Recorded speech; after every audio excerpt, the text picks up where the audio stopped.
Thank you, everyone. I know it's a hot morning, but again, wonderful to see so many people here on a book that actually deserves a very wide audience. Thank you, Sowmiya, for being here. I'm glad they did this very nice and detailed introduction on you because if you Google Sowmiya Ashok and look up her work on the Indian Express website or the print website, it's reporting from China, it's politics, it's economics. My very first question is, how did a journalist who did a bunch of things that she was officially trained to do stumble into archaeology and the subject of Kiladi and the excavations that are going on there? First of all, thank you so much to Govind and the KLF team for inviting me to this wonderful Lit Fest. It's my first time in Calicut.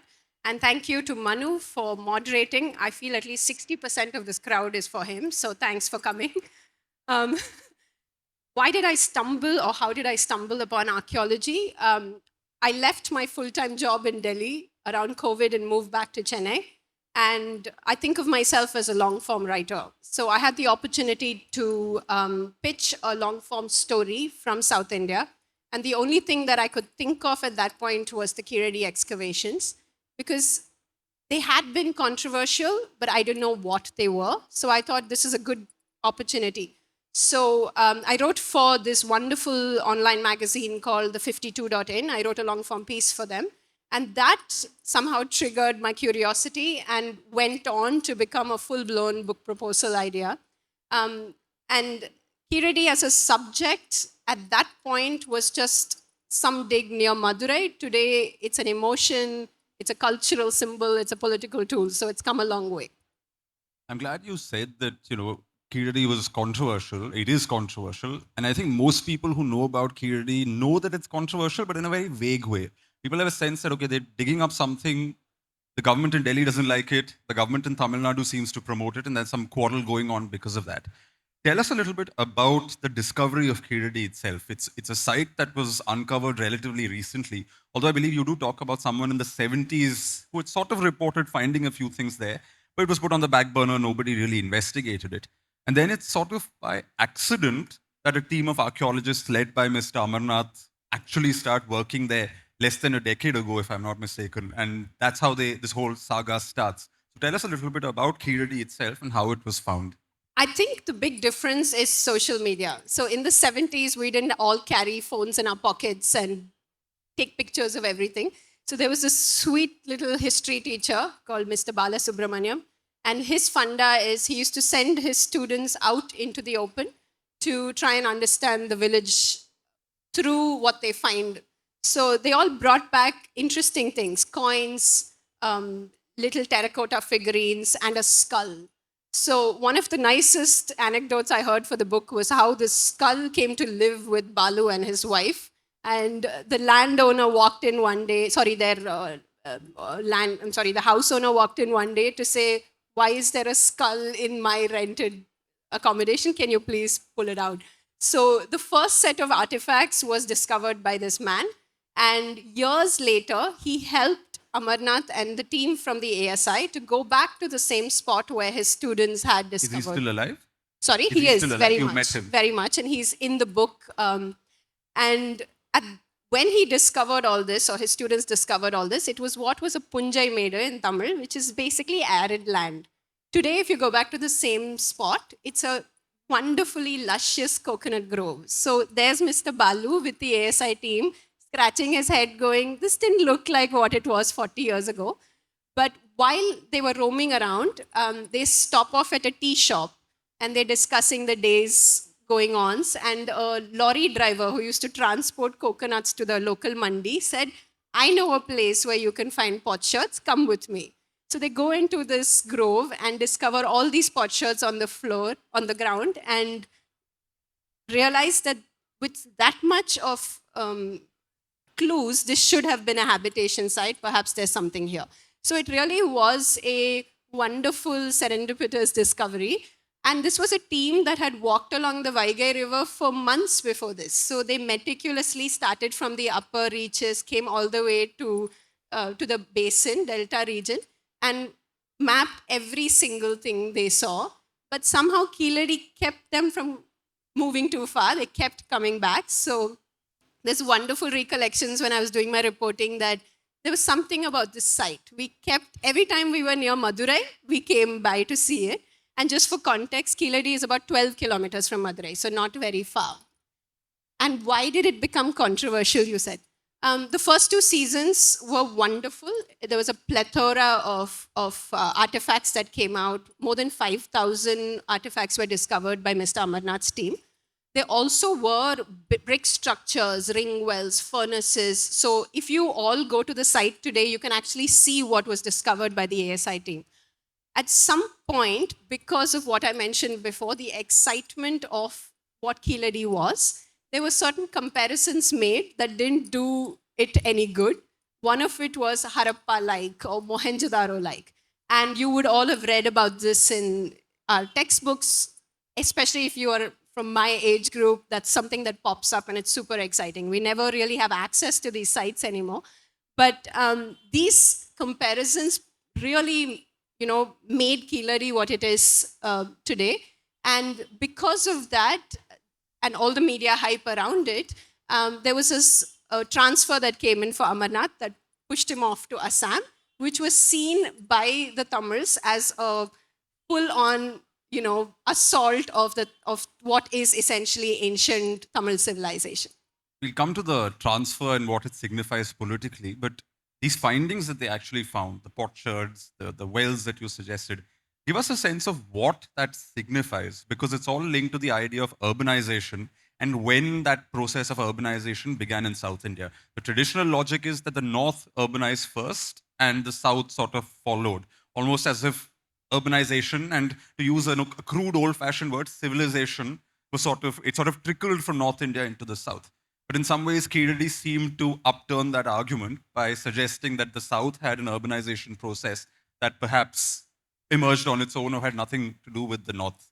Absolutely, and I think it's linked very much to the Sangam poems. So you had this rich vein of indigenous poems and poetry about the Tamil landscapes, which included ancient Tamil Nadu and Kerala. So you had all these clues. You had the ways people lived, how they lived, what they used. And archaeologists have forever in Tamil Nadu tried to find tangible proof of these poems. When you say Sangam era, what era are we talking? 300 BC to 300 CE is what is roughly pegged.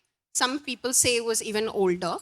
But what we have as written down and I think historically sanctified is this time period, which is not exactly the time period of the northern Gangetic plains, but this level of brick structures or kattidam, as we say in Tamil, was just not seen in this part. So suddenly there was this, perhaps we don't know about the rest of the country as well as we know about North India. And it's something I thought about too during the research, that a lot of our understanding in school is North India heavy. We know about the Guptas and the Mauryas, then we switch very quickly to the colonial period. But what happened in South India was always a black box. But one of the things is also that South India is hot. I mean, we can see people fanning away here. Did we really need structures to live in, right? Did we build with wood? Did we build with cloth? And one example they tell me is the Cholas left behind humongous temples, but where did they live? And that's a thought that archaeologists are like, wait, we should have found their palace, but perhaps they weren't building with that kind of stone and bricks because it's hot. So what is then the definition of urbanization? And a proxy that Tamil archaeologists use is writing and literacy. The fact that there was these poems, this wonderful collection, and there are potsherds found at Kiladi which have writing on them, Tamil Brahmi writing. Could that then be seen as a more literate sort of society? And does that then stretch back? And that was a date they found to be the 6th century BC, contemporaneous with the Gangetic, second urbanization in the Gangetic plains. So it is seen as a marker of urbanization. So in many ways, what you're suggesting is that what you read in the Sangam literature, you actually find material in Kiladi that coincides with what's been described in this 2,000, 2,300-year-old poetry. Is that a fair? Absolutely. I write about in the book as Kiladi became a Sangam laboratory. Like you had epigraphists who read inscriptions in the wild. Literally, like the way I describe it, they feed it into the trench and out came artifacts, right? So if any of you have been to the museum, the Kiladi Museum does a very good job of showing you an artifact and then has a little descriptor right next to it saying, there were these references, this is the poem, this was the description. So there is a correlation in that sense that they found, references to spindle wools, textiles, what people were wearing, or iron, and so on and so forth. Now tell me about the archaeologist himself, because his transfer very quickly became political. As you indicated earlier, people in Tamil Nadu thought it was an effort from the central government to clamp down on this and put an end to it. The Tamil Nadu government steps in, they start pouring more money into continuing the excavations, etc. I think the archaeologist himself also makes some statements in the press, which also get viral and people start discussing it. And suddenly, what you find is that a scientific process of archaeology gets sort of wrapped and enveloped in all this politics and all this back and forth about who's right and why he was transferred and all of that. Just tell us through, run us through the controversy. Your first question was, why did I get into it? It was the political controversy that intrigued me as a journalist. As a, why does this site and why does an archaeological site that is otherwise just a quiet, sleepy place where people are digging away and documenting everything suddenly shoot into this sort of I guess, national consciousness in a way, public imagination. And I think the reason is the timing. We should see it, a bit of a zoom out would be who took on power in Delhi at what time, which was 2014. There's a change in government. There's a certain pushing of a homogenizing version of Indian history. Here comes a site which proves that perhaps we urbanized around the same time. Perhaps we didn't inherit technology from the north. We had all of these things going, inherently. And then you have this person making these statements in the press saying there are these things, we should get excited. It's correlating with what our understanding is of Sangam poetry. And that blows up because Tamil Nadu is unique. We love our culture, our language. This is a known fact, and once we have proof of this, it became even more exciting.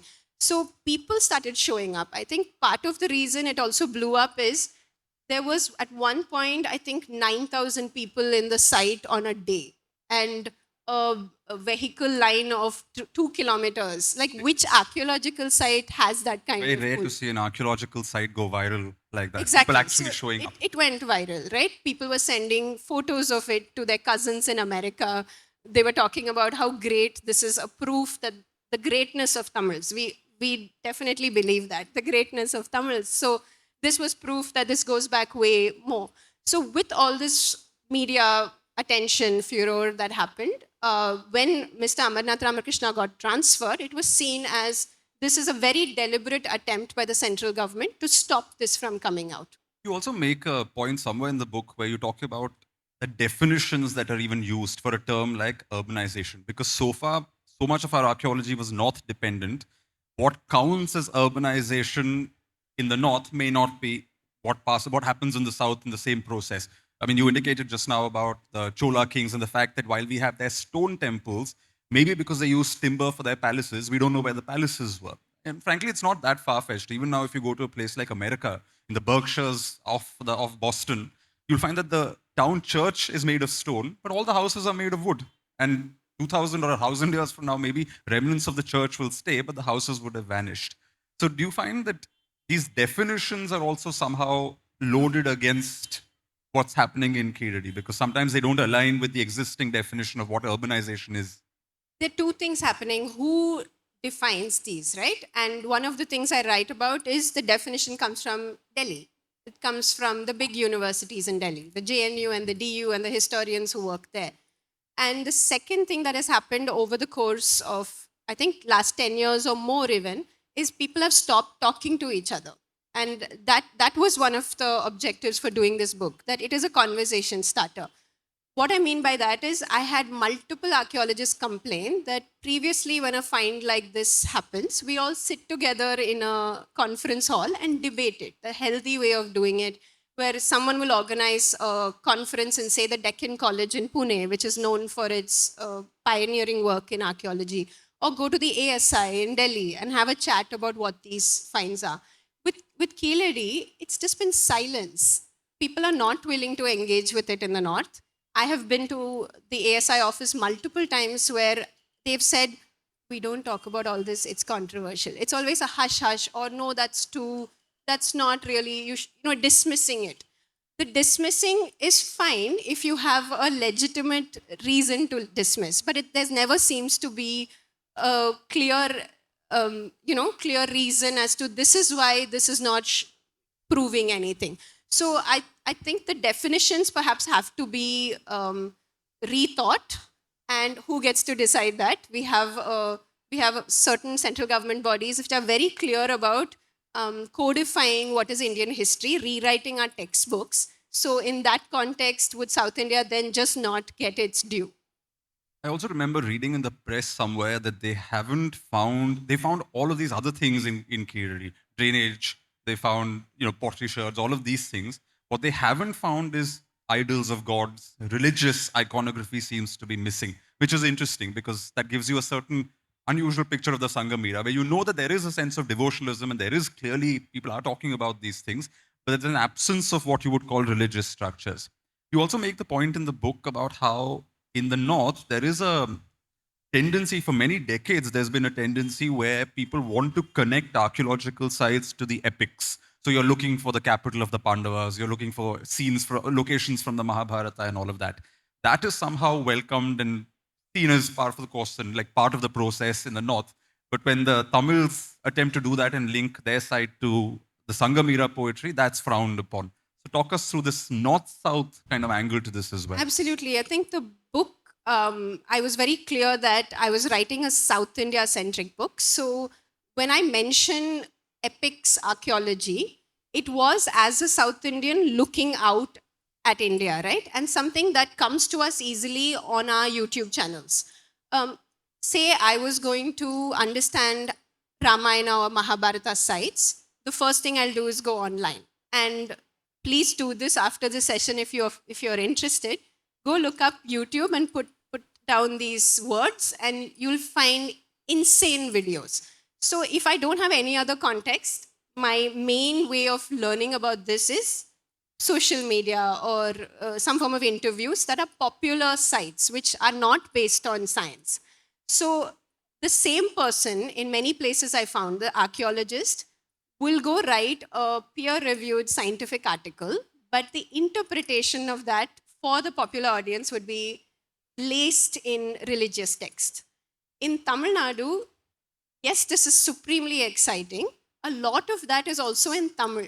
So they do a very good job, I feel. If you are a person who understands Tamil, you can really see how the poems came about, how they were written, who were these people. But it is not done in a way that is othering anyone. It is saying these are poems that offer an insight into a life that once was. And because you talked about religious symbols, it also is not, yes, there were no religious symbols in the strictest sense of what we understand to be the Vedic culture. But there are people in the book who question whether people who lived there even thought of themselves as Tamil. And this is language as a identity marker is only 200 years or 250 years ago. When the British came, they really pushed it. But what do we know about these people, right? Some of the names of the potsherds, a particular Tamil professor told me, could have been an indication of Jain names or Buddhist names. So there is need to understand if religion, was it not there at all? Or is it convenient for us to say that it is not there? So more research is definitely the way to go. You mentioned just now that there'll be a peer-reviewed report, and then the way it's presented to the public tends to be slightly different or occasionally even mischievous. In the book, although the book is about Kiladi, you also sort of fan out to the Harappa civilization. You go to Rakhigadi, where a skeleton was discovered, and that's why we got the first domestic DNA samples from India and all of that. And when the DNA results came back, there's this whole thing about how that particular person did not have steppe ancestry, or what in popular parlance is called Aryan ancestry, etc. And I remember that just took over social media saying this proves there was no Aryan immigration into India, etc. But if you actually go to present day people over there, they do have steppe blood in them. So actually that suggests that there was an influx of people from the steppes at some point, and that the skeleton predated that, and the influx happened later. That's what the science suggests, but the same report was put forth as in a slightly mischievous sort of way. Absolutely. And I think, again, timing is important. When did the report come out? This press conference that is online, again, I urge you to see it, 2019 September. So, context is everything in how we present facts in our country. And you're absolutely right. What happened with that particular Rakhigarhi skeleton? It was the first sort of ancient DNA sample. And it was immediately with that particular interpretation collapsed into meaning Harappans are Vedic. So the Vedic Harappan theory sort of, this adds to that. How many of us are going to go look up a cell or a science paper? I mean, I tried. It was really difficult. And I say that in the book over and over again. There are a lot of, I didn't study biology, and I had all these geneticists talk genetics to me, and it is difficult. So the only way then is, I actually think, is good journalistic writing. And I don't mean me. There are people like Kai Fries in India today who's done an incredible piece on the Rakhigarhi skeleton. People should read that. But we don't have access to popular understanding of what these scientific sort of revelations are. We stick to a certain definition and then believe that that is what it is. And you're absolutely right about the steppe migration. It has happened, but it has come in waves, and we're all some mix of it. So today, if any of us do a DNA test, we'd be way more mixed than we actually think we are. Even I've though done we a live in DNA certain... test, and I am extremely mixed. So yes. Same. Very aware of this. I'm glad you did this as a journalistic exercise, because the book also reads very beautifully for that reason. There's a lot of your travels, there's a lot of the food you're eating in Madurai and all of that. But I remember one particular one linked to Kerala where you went to stay at a homestay in Paravur, and I found that hilarious, where the name of the homestay was Takashi Homestay. And of course, our journalist gets there and she's like, oh, is this a Japanese name? It sounds very interesting. And the owners of the homestay say, no, my son's name is Takadu, my husband's name is Kannan, my name is Shiji, and we've just combined that, Takashi. And that's how you had Takashi Homestay.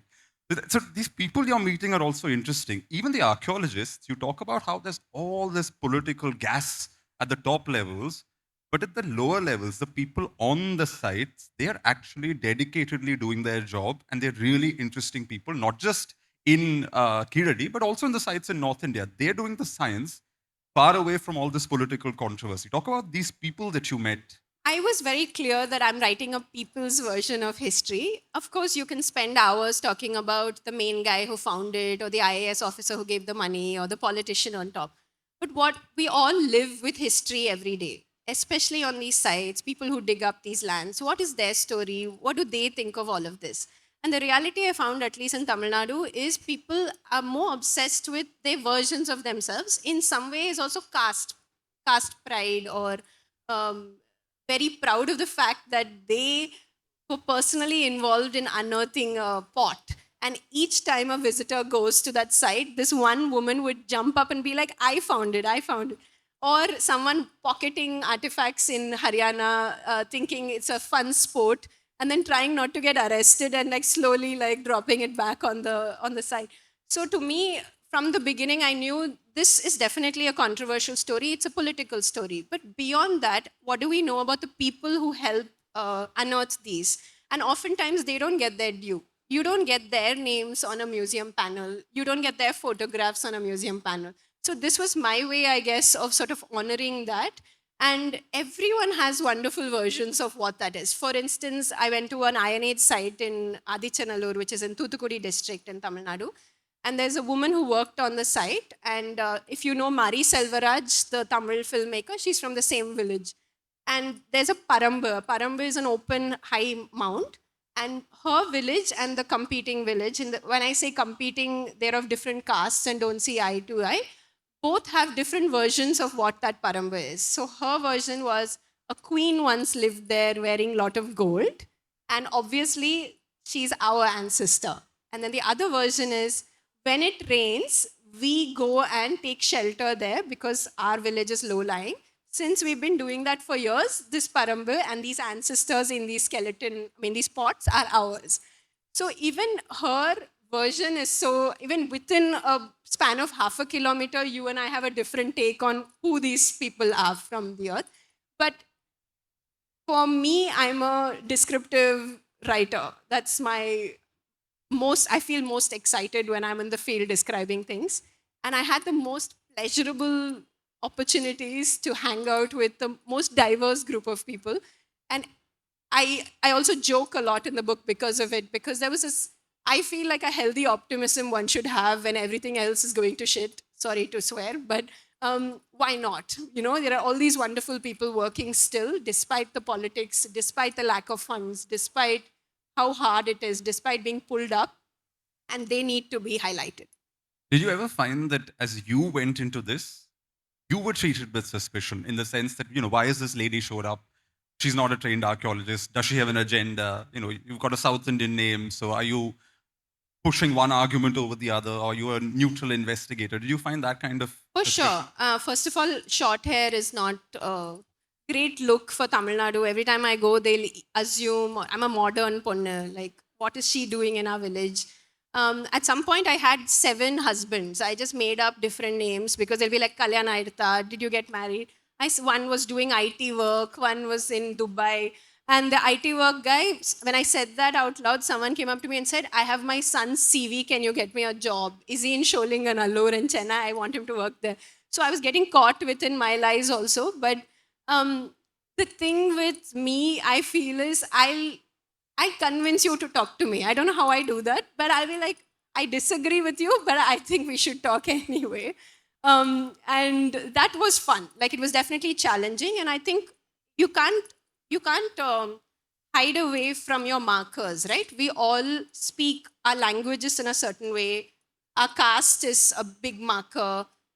Urban bred, that's something that changed hugely for me. I was such a city snob when I started this book, and I'm ashamed of that person like 3 years later. But we all have these markers. And so when you show up to a different context, there's definitely suspicion. But I think there was one, I'll give you one example. I did write about someone in a village near Kiladi. And we do this often as journalists, that we only run our final text past to people who speak English, because you think English version, so this Tamil person won't read it. I got a friend to translate that into Tamil, and I sent it to her, and she said, please don't put my name. I don't feel comfortable. And I think that's a very and she was really like, I don't want people to know about my family, because it was a difficult situation she was in. So I think that if you make the effort to try and understand the other person, then, these interactions which are difficult for you also become easier. And of course, you talked about food. One great way to get to know people is to eat with them. And I write about my favorite character in the book, Mr. Madan. He's the first person who walked me around Keeladi. He's a Madurai Karan. If any of you know Madurai Karan, they are feisty, like, I'm proudly Madurai kind of guys. And I remember him saying very quickly, we either like you or dislike you in Madurai. And I was like, which one is it? And he's like, I'm driving you to the site, no? So you're okay, kind of thing. And we're still friends. We send each other Vadivel memes. We hang out when we meet. But eating with him was the eye-opener on trying to understand the culture that he comes from. We're in Kerala, and you have a chapter on the Pattanam or the Muziris excavations as well, which I found very interesting. You talk about how they discovered the statue head of a Roman emperor, which you don't actually have there, but you found a version over here. A little girl dug up something again, which had a European connection of some kind. Those are interesting stories, but what's interesting later in the chapter is how that also gets stuck up in bureaucraties and this bureaucratic politics over what is being uncovered. You talk about a questionnaire sent to the team there from the ASI after they got some complaints from certain right-wing groups saying, oh, why are you doing an archaeological thing with Christian priests? And there were no Christian priests there. Why are you putting forward an argument that there's a pre-Brahminical Christian influence in Muziris? Things that, and the gentleman who's leading the excavation he's baffled by some of these questions because there's no connection between reality of what's happening and what the ASI in Delhi seems to think is happening. Talk us through this Pattanam phenomenon as well. So I heard about Pattanam from the news, and when I was working on my first long form piece, we didn't have space for it because it is a 6,000 word piece, but I remember someone saying, if you're writing about Keeladi, you should write about Muziris. And that just stayed with me. And because we were talking about Sangam poetry that spans the southern part of India, it was important for me to make a trip across. And that is my favorite chapter, as much as I'm Tamil and all of the book is great, but that particular one was really lovely. And the idea was to go and spend time with the team to try and understand what happened. The Pattanam excavations were one of the most stunning excavations in India. It had the most global team. People flew in from all over the world because we don't necessarily have some expertise in India, say Roman pottery or Greek archaeology. So the team actually put out feelers to be like, hey, if anybody wants to come help us interpret, please do. So people came on their own dime, right? They flew in, they stayed with the team, they did yoga together every morning, they sat down and wrote all these reports. And if you go to the PAMA office in North Paravur, you'll see the entire excavation report. Everything has been documented. While I was there, Professor Cherian, who I refer to, sent me, before I went to meet him, he had sent me this full stash of documents, one of which was this quite ridiculous questionnaire asking the most basic questions, which makes you wonder who wrote the questionnaire. Was it the complainant? And at some point, the ASI stops calling it the complainant saying, I want to know. And I was like, I think they've just cut and paste and like sent it. And you can see Cherian's response just getting increasingly irritated because he's like, I'm trying to point out this is a scientific expedition and you guys are picking on what happened to the gunny sacks full of artifacts. Is this really a port? You are trying to change it into a Christian story. So after which I think the excavations in general sort of lost a bit of steam and he's not been able to get a license. Today, if you go there, he has a trench in the back of the PAMA office where a lot of students go to learn about archaeology, look at stratigraphy. And one of the great anecdotes I write about is also, I love this. They have small mounds everywhere and they have bottles of ujala on it. And I was like, what is this for? And they're like, the dogs won't come and scratch away it scares them. So all of these students, whoever doesn't get another internship, show up here. And this is like a learning trench now. So it is keeping archaeology alive, but the excavation license hasn't come through. Probably because his surname is Cherian, a very obviously Christian surname. And you were telling me earlier about how after your book came out, people who didn't read the book, who figured out that you were a Tamil Brahmin, assumed that you probably had a North India, pro right-wing version in the book, and you also got trolled somewhat for it. But on your earlier point about the scientific process, what's in a sense baffling is that some of these archaeological artifacts, etc., that are found, in order to date them, this has now become so political that they're sending them to labs overseas because only the labs overseas are seen as neutral parties who'll actually give you the date. It's embarrassing at a certain level that we can probably do this, but we need to get it done abroad just so that nobody can dispute the finding. I think the Tamil Nadu government is very clear that whatever they're doing right now has to be done steeped in science. It's very important to them that then you can't say it's narrative building or you can't find fault with it to an extent. So they have been shipping carbon samples to the Beta Analytics lab in Florida. And I tried to reach out to that lab and I was talking to an AI for 2 days and didn't get anywhere. But it's a service. Samples are collected, money is paid, it gets shipped off, and then the government gets an email saying, this is how old the samples are. And with that as a starting point, there are conversations. For instance, Tamil Nadu declared that we have the oldest Iron Age site in southern Tamil Nadu. And it was not just said for fun. These were findings that were sent to a larger scientific community. And when Chief Minister Stalin announced this, the first 2 rows of the auditorium were filled with all the scientists who had weighed in. And not just weighed in, they had written a note in the final report saying, this is what I think about it. So that is the level of peer review that Tamil Nadu government is hoping for. Of course, there's scope for a more international peer review getting published in a journal of international stature. But at the moment, I don't think there are that many carbon dating labs within India. And currently, Madurai Kamaraj University is setting up an ancient DNA lab. So a lot of these samples will go there to study things beyond dating. It would be about what did people eat, what did they grow, and so on. So that work is happening. This is a slightly philosophical question because, again, this is an argument you make in the book. It's almost like your conclusion at the end of all of these travels and journeys about how much in the past is not really about the past. It's about people in the present continuing to draw meaning and therefore constantly reinterpreting the past, which is why the past is also constantly, every day politicized. The very act of a chief minister having to have a row of scientists in front to make a statement like this, it also has a political statement it's making, right? What was your overall conclusion after at the end of this journey, this whole business of how much the past keeps or how much the present keeps invading studies of the past? Um, I do think our stories are always glorious when it comes to the past.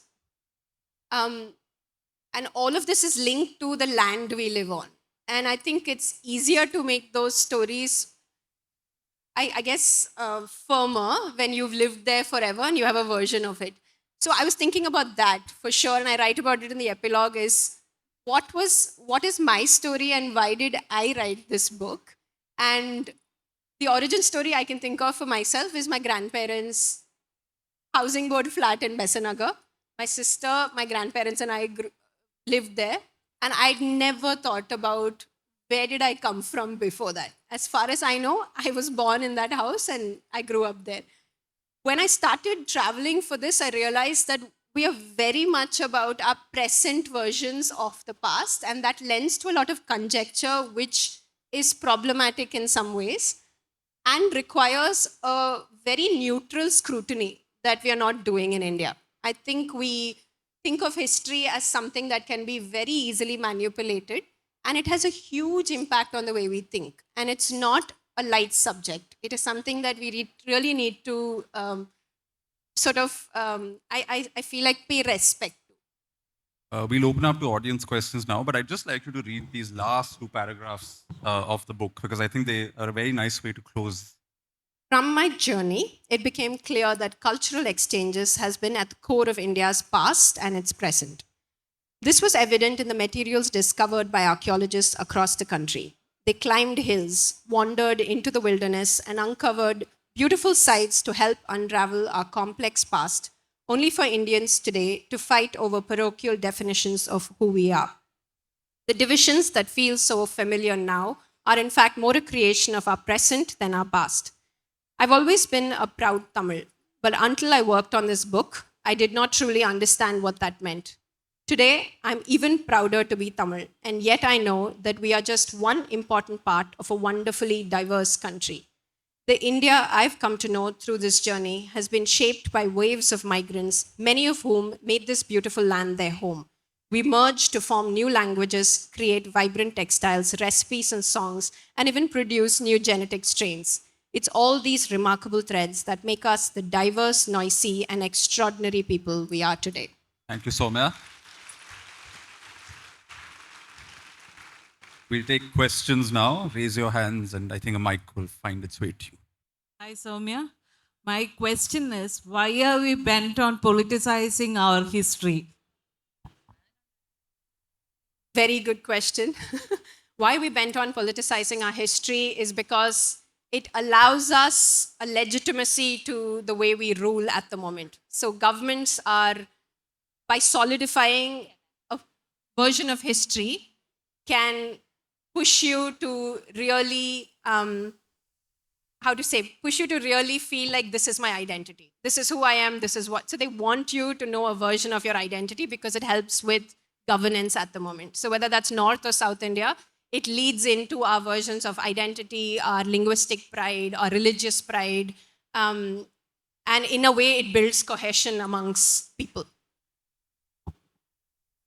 Bit of a devil's advocate addition to that. Don't all governments do that? Like, wouldn't somebody be able to critique the Tamil Nadu government saying that they're also glorifying Kiladi? Absolutely. Absolutely. And they are. Absolutely. And that is being criticized. And I think that is the issue with not having this dialogue. We have just stopped talking to each other. So you do you thing in the south, we'll do ours in the north, which fits into the north-south squabble we are stuck in right now. Good afternoon, both. Manueta and Akka, both of you. I'm really die-hard fan of Manuetan and was waiting hours just to have a glance of you. And my question is, whenever audience mix the term manuspillai and past, it's always about history. But my question is about some personal history.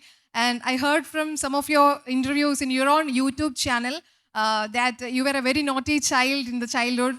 You were always playing with fire and even hide inside the refrigerator because it's too hot outside. And your sister and mother are still worried about you when the whole world see a different manuspillai. So my question is, when did that shift happen? Like from that naughty manuspillai to that kind of dynamic, this kind of a big figure in front of us as an inspiration figure? That's very sweet of you.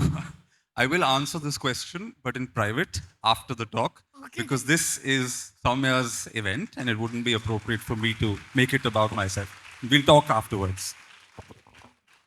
Questions on Kiladi? Hi Manu, hi Sowmiya. It was really nice, the conversation that you had. From your findings, not your findings, sorry, with the Keeladi excavations, is it conjecturing that the civilization is right after the Harappa and Mohan? No. Not at all. Does that kind of, because right now Varanasi is the oldest living city in India, and will that put Madurai as the one of the, like, in power with Varanasi? Is that the whole political reason? Okay. So is it contemporaneous with Harappa? Is that what your question No, was? after. Is it after? Right after. So one is there is a popular theory and that when the Harappan civilization declined, people moved to the south. So this is a continuation. It is seen as people moved not just to the Gangetic Plains, they also equally moved south. And one of the things they also did, and there's a theory in the book of they may have taken the sea route, which is why you don't see evidence on land, right? So no one's competing with the timeline of Harappa, but definitely seen as a continuation much later. With Varanasi, as I said, and the small excerpt I read, Madurai was a huge and vibrant ancient city, written about massively in the Sangam poetry. Even today, if you go there, there's something incredibly cosmopolitan about it. I've also written, there's nothing uniquely Tamil about it. If you walk down a road, you'll hear all languages. You can eat a Rajasthani thali as much as you can. Sorry, tha is like my thali. I don't know. My Tamil accent comes through. You can eat a whole bunch of food, and so it's always been a place where traders and cultural exchanges took place. It was very much a city to reckon with. The issue is it's so heavily inhabited, it's not possible to dig in Madurai. So the secrets of Madurai is sort of 12 kilometers southeast at Kiladi. And I think is a challenge with Indian archaeology in general that because we're so densely populated, a lot of these cities you can't excavate. So even if you know that there's a very high probability of older sites and remains underneath, you simply can't dig because people are still living there. That's true. Next question. Who has the mic? Hello, I'm very interested in history. So my topic is we study history through our textbook nowadays, and our history we study in our textbook is very polished. Like our South India has very deep and rooted history, but and not including northeast, west, or sometimes north. But our history is very polished. It's like we never study something about marginalized people in our textbook, but instead we study of what happened, including other world countries. Our history is very polished. And what's the reason behind it? And two, and why our South Indian history is not discussed in our society today? History being polished, is that the question? I guess who gets to write it is the answer to that. Our own sort of versions of who we think are important to highlight in history. So the writer of history becomes very important. And as a reader of history, it's important for you to understand where that writer's perspective is. The second one you asked was, South Indian history. Why don't we see enough of it? Good question. Maybe we should write to our governments and ask them to do a better job of, especially in Tamil Nadu. In Tamil, you'll read a lot about the archaeological sites, but it's not available for a popular audience yet. And that also depends on whether you go to a state board or a central government school. So who again gets to dictate what's in your textbooks is important. The good thing is you have the internet, and if you use it wisely, you can learn about the right kind of history. Somewhere in the book, you have a line about the state as the custodian of our past, which I thought was that's probably also where the problem lies, the state being the custodian of our past. Next question from that side. The scripts you have seen in Kiladi, is it related to ancient Tamil or to the ancient Mohenjo-daro Harappan scripts? If that is so, some solution to the mystery of Harappan history. Secondly, you said central government is trying to suppress it. What is the cause of it? So with the script, there are two kinds of inscriptions that were discovered. One is Tamil Brahmi or Tamili, depending on how you term it.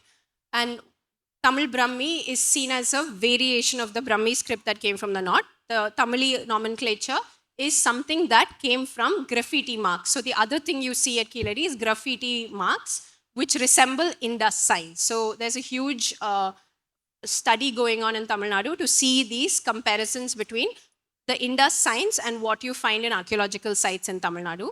And there's almost a 60% match in many of this. It's a published report by the government. Second is, why is the government trying to suppress?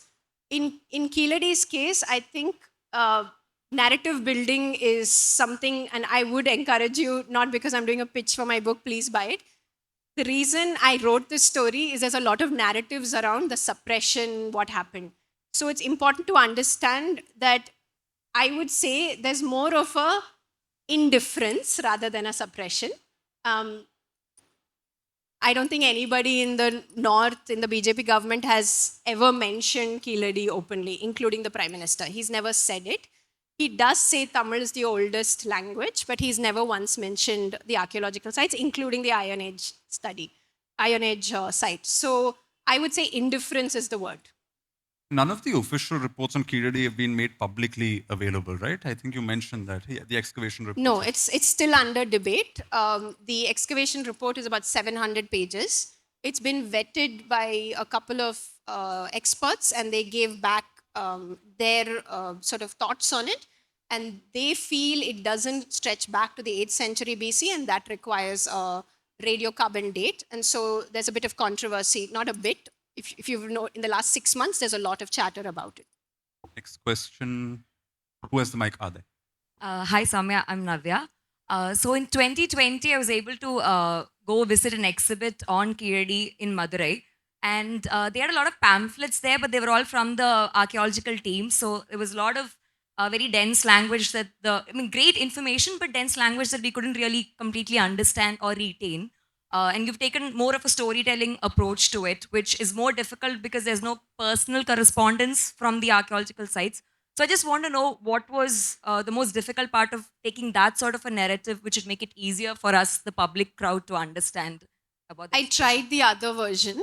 I was finding my own writing boring. So this is definitely a way to keep myself interested in a topic for 3 years. I don't think it's useful, and maybe that's the other thing. I couldn't understand a lot of these reports. A lot of these scientific reports are very difficult. So my version of explaining it to myself was to go and sit with people and try and interpret what was being written about. So in that way, it came about that this is the style I was going to use. Having said that, I did put myself in the book a lot more than I have at the moment. And that too also felt too indulgent. So there's one way where you write about your characters as their own people, you don't come into it. A book like this could not have happened like that, only because it's a controversial subject and many people don't want to talk to you openly and on record. So if I indicate to you, the reader, that, hey, I've got your back, I'm going to try and get you the factual version of this, but you have to bear with me that some people are not going to go on record. So let me interpret that for you. This is what I heard from my sources. So that was So it went through a lot of iterations, and this was the version that came out. I think we have time for one last question. Who has the mic? Hi. This question is for the both of you. As a historian and for you as somebody who writes about a historical site, what you just mentioned, that history depends on who writes it. But in today's post-truth, facts are not facts kind of a scenario, what is it that who would recommend for Am Janta like us who take the chaff from the version of truth? Can't hear the last Sorry. question. Sorry. What would you recommend to public like us, laymen like us, to help us separate the chaff from whatever version of truth? I would recommend Sowmiya's book. You can start there. I was going to say I'll recommend Manu. Mutual Admiration Society. No, but more seriously, I think the question is who makes the more compelling argument? Because there are always going to be competing narratives, and there should be competing narratives. As I always say, none of us were actually there. We only have evidence left which has to be interpreted. There are dots that need to be connected. In the process of connecting, we bring something of ourselves in it. There's maybe our biases creep into it. It's a natural process. Then you consciously attempt to minimize your bias. As she was saying, there are methods by which you reduce the probability of bias and try to be as even-handed as possible. Nobody can ever be fully neutral. You have to be even-handed to the extent possible with the evidence that you have. Tomorrow, if fresh evidence comes, your conclusions may be challenged as well. So we live with that general humility. But based on the material you have, who makes the more compelling argument and the more reasonable argument?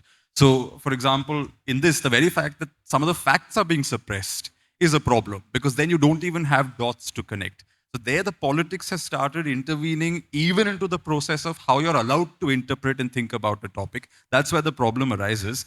And one way to bypass it is the kind of project that she undertook, which is that, okay, while the archaeologists are still figuring this out, with what is available, let me see how I can travel in this, through this whole archaeological setup and see what the conclusions are. And it's definitely challenging because, see, as a journalist, and it's very different from Manu as a historian, but as a journalist, I rely on historians to get the right information. And I found in India, oftentimes, that doesn't come from a place of expertise. So you also have to do your bit of digging out, and it is very difficult for a lay audience to figure that out. And I think that was really the quest with this book, that it is so complicated, it's so... it's swirling with narratives. So let me pull out the best people to explain this to you. So that doesn't answer your thankless question. task, Sorry. because she gets attacked for the book, anyway. We all get attacked, so it's fine. That's just how it is. Thank you. I think Samyan Karinilo. Thank you very much. Thank you, Sowmiya. And thank you to the audience. Thank you so much. for being Thanks here. to everyone for being here. Thank you.